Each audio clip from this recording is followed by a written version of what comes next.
Hello students, this is Shailaja Vibhute, lecturer, KLS Gokte PU College of Commerce and Science, Belagavi. In the last video, we have discussed about parallax. Parallax is the apparent shift in the position of a body with respect to its background due to the shift in the position of the eye.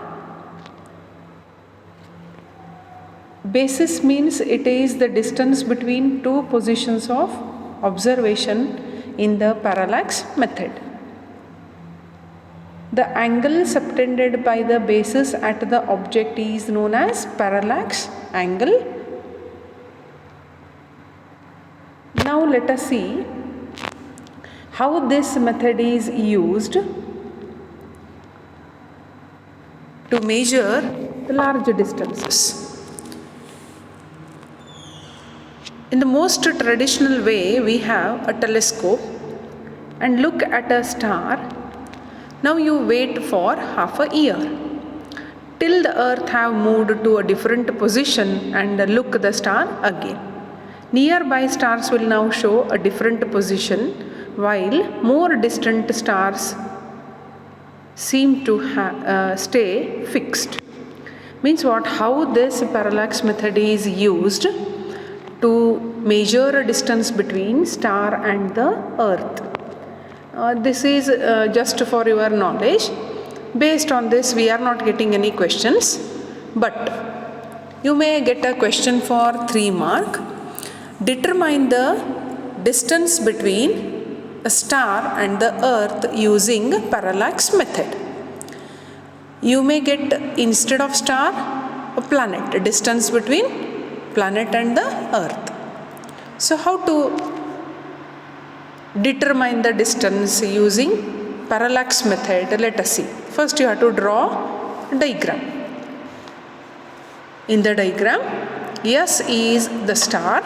If planet is asked, you write P is the planet. Any letter can be used here. S is the star. Then A and B are two positions on the earth. So if you join A to S, it is nothing but distance between star and the earth. So that let us represent it as capital D. Similarly, when you join the line to B, that is S to B, that distance let us denote it as capital D.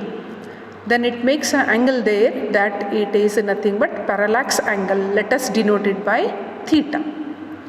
Then distance between A and B is nothing but it is basis. Let us represent it as small b.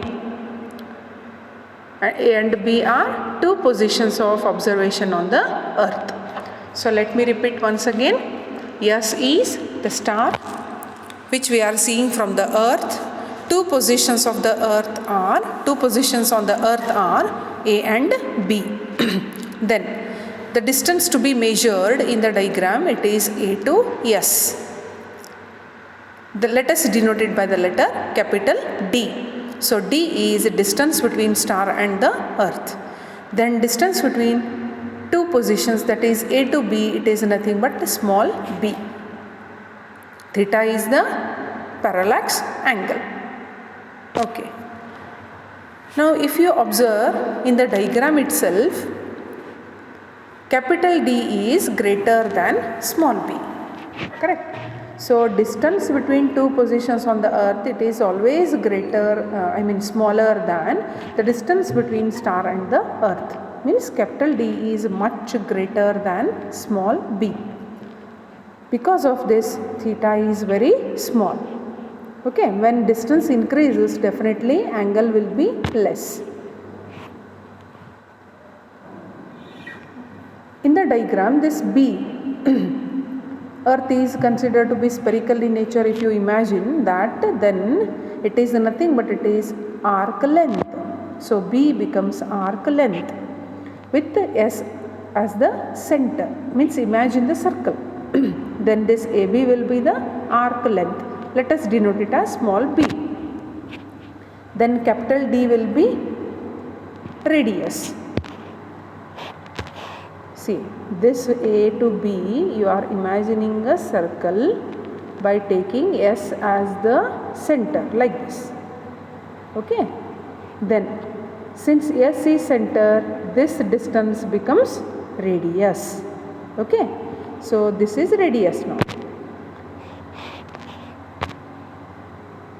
As we know this one, S arc length is equal to R into theta.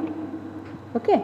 S is arc length, small r is radius, theta is angle. Now in our diagram, S means arc length is nothing but now it is B, small b, is equal to, what is radius now? Radius is capital D, theta is angle. Okay. So this only we have written it in the form parallax angle is equal to arc length divided by radius, means you have shifted this D here. Okay. So this is parallax angle. So what we will get now? Theta is equal to B divided by D. Okay. You want capital D. So capital D will be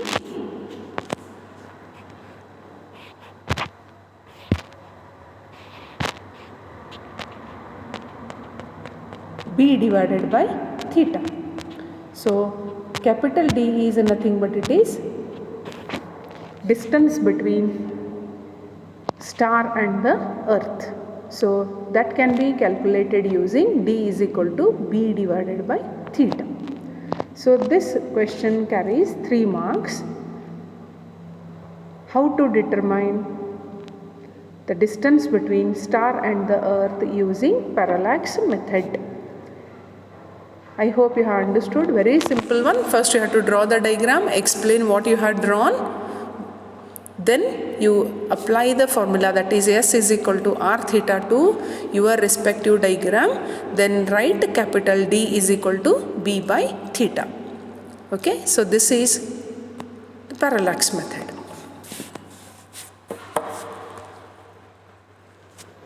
Now other units used to measure length are, for me can be used. For me it is a prefix. Its value is 10 raised to minus 15. In terms of meter, if you are writing 10 raised to minus 15 meter. Then length can be expressed in terms of angstrom. Its conversion will be 10 raised to minus 10 meter. Astronomical unit 1.496 into 10 raised to 11 meter. I think you have heard the word, that is light year. It is a unit. So 1 light year is nothing but it is 9.46 into 10 raised to 15 meter. Similarly, one more unit can be used, that is parallactic second or parsec. So it is nothing but 3.08 into 10 raised to 16 meter. You can expect these conversions like astronomical unit, light year, parsec, conversion to meter for 1 mark. So range of length, that is physics explains atomic phenomena to astronomical phenomena. That is, it deals with the length of range from radius of the nucleus. Radius of the nucleus is about 10 raised to minus 15 meter. Such a small length to radius of observable universe, that is 10 raised to 26 meter. So this is range of length, means very small to very big length. So this is range of length. Let us go for next one, that is measurement of mass. As we know this one, length, mass and time are fundamental quantities. So measurement of length is over. Now let us see measurement of mass. Mass is a basic property of matter. It is the quantity of matter, means how much it is.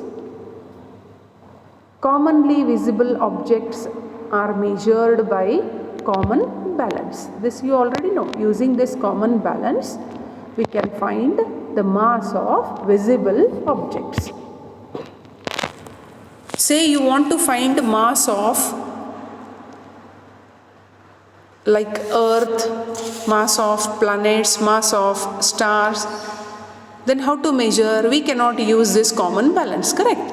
So to measure such large masses in universe, a method can be used, that is indirect method. Using Newton's law of gravitation, we can measure the mass of planets, stars, etc. So you can expect one more question here. Mention the method used to measure mass of heavenly bodies. Heavenly bodies means planets, stars. So expected answer is using Newton's gravitational law or Newton's law of gravitation. Mass of atomic and subatomic particles. Subatomic particles means mass of electron, mass of proton, mass of neutron, alpha particle. All these can be measured using mass spectrograph method. So these 2 points are important. Mass of heavenly bodies can be measured using Newton's law of gravitation. Mass of atomic and subatomic particles can be measured using mass spectrograph method. So range of mass, if you see, physics deals with mass of range 10 raised to minus 31 kg, that is mass of electron, to 10 raised to 55 kg, that is mass of universe. So mass of electron too small, 10 to the power negative it is, and mass of universe it is very high, that is 10 raised to 55 kg. Such a range of mass we can study in physics. Now measurement of time. Time can be measured using clock. We now use an atomic standard of time which is based on the periodic vibrations produced in cesium-133 atom. So this is first atomic clock, standard clock, which is based on the periodic vibrations produced in a cesium-133 atom. This is standard clock. What is the basis of cesium atomic clock? Answer is, it is based on the periodic vibrations produced in the cesium atom. Here also range of time we can study. Physics deals with the time of range, that is lifetime of fundamental particle, that is 10 raised to minus 22 second. Lifetime of fundamental particle means what? Very simple meaning. We know that one, inside the atom, nucleus is present. Inside the nucleus, protons and neutrons are present. These two we are calling as fundamental particles. With these particles, there are so many particles are present, but their lifespan is very short. Lifespan, you can understand? Okay. So lifetime of those particles, it is very small. It varies depending on the particle, but 10 raised to minus 22 second is very minimum time, very less time, to 10 raised to 18 second, that is approximate age of the earth. So this is range of time. Now let us see very interesting one, that is about dimensions of a physical quantity. What is physical quantity? A quantity which can be measured. So dimensions of a physical quantity means what? These are the powers raised to the fundamental physical quantities to obtain the given physical quantity. Means what? We will try to understand. The fundamental quantities like mass, length, time, these are denoted by capital M, capital L and capital T respectively.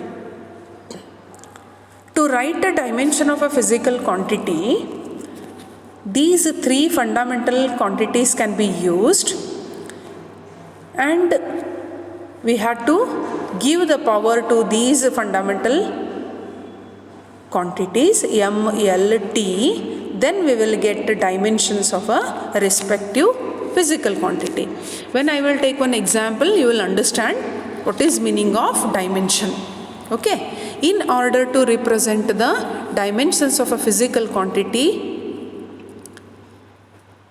we use square brackets. Means these fundamental quantities M, L, T, mass, length and time, these are written in square bracket. If you write it in square bracket, then definitely you are representing the dimensions of a physical quantity. So what is meaning of dimensional formula then?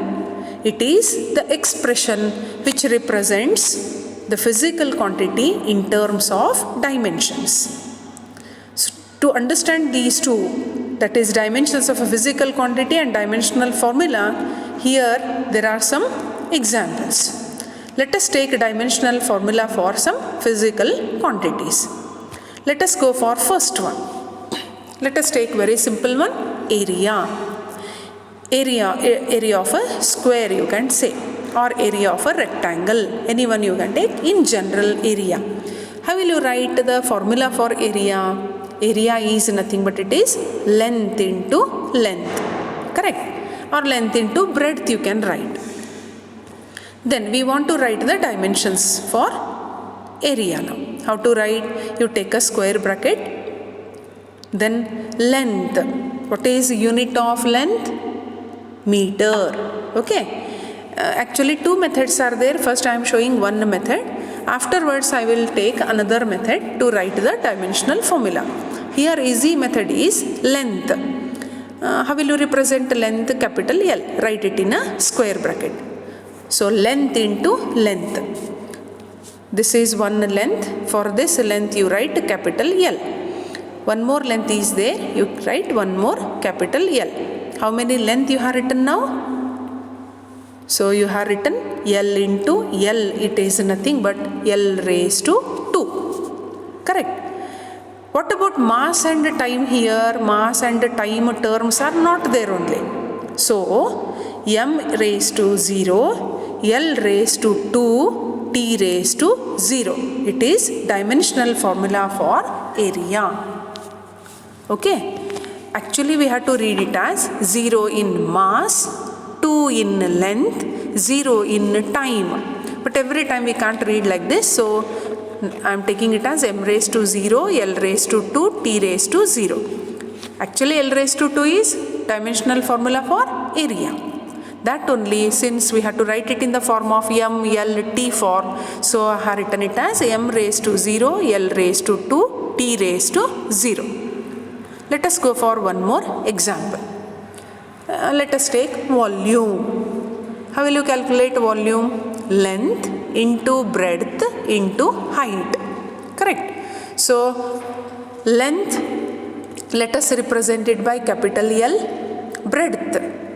Breadth, for that B cannot be used because only 3 fundamental quantities we have to use. Length, mass and time. So breadth, unit of breadth is meter. Meter is SI unit of length. So again you write it as capital L. Similarly for height. What is unit of height? Meter. Meter, nothing but its unit of length. So again one capital L. Okay, so how much you will get now? L raised to 3. What about mass and time now? 0. So mass m raised to 0, L raised to 3 and then T raised to 0. So these are dimensions of physical quantity, that is volume.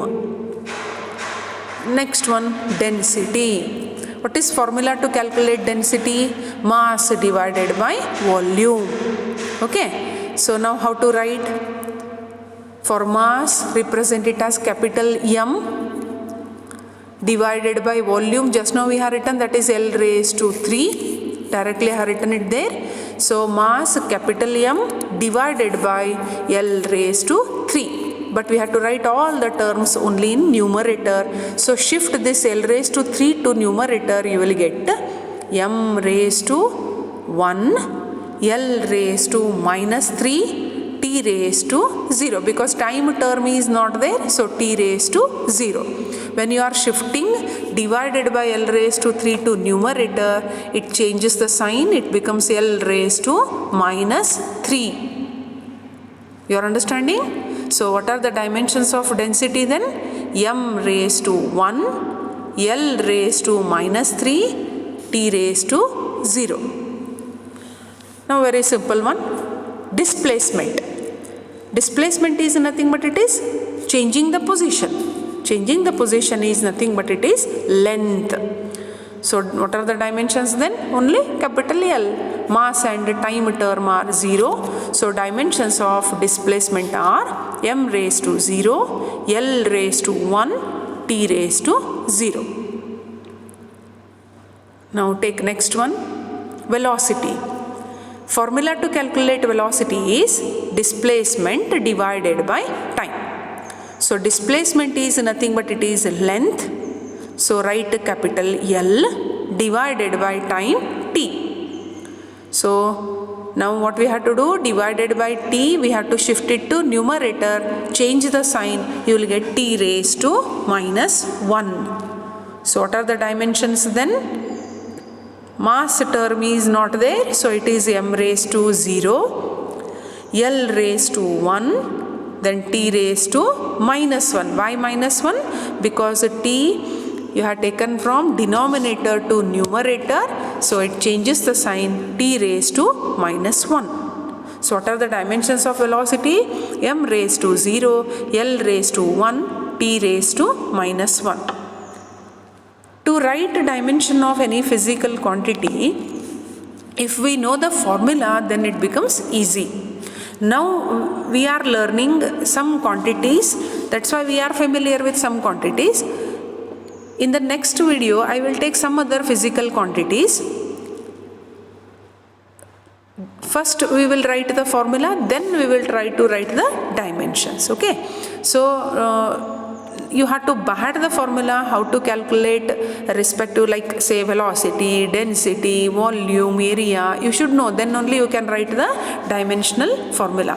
Definitely when you practice it, it will come. Okay, let us continue. Thank you.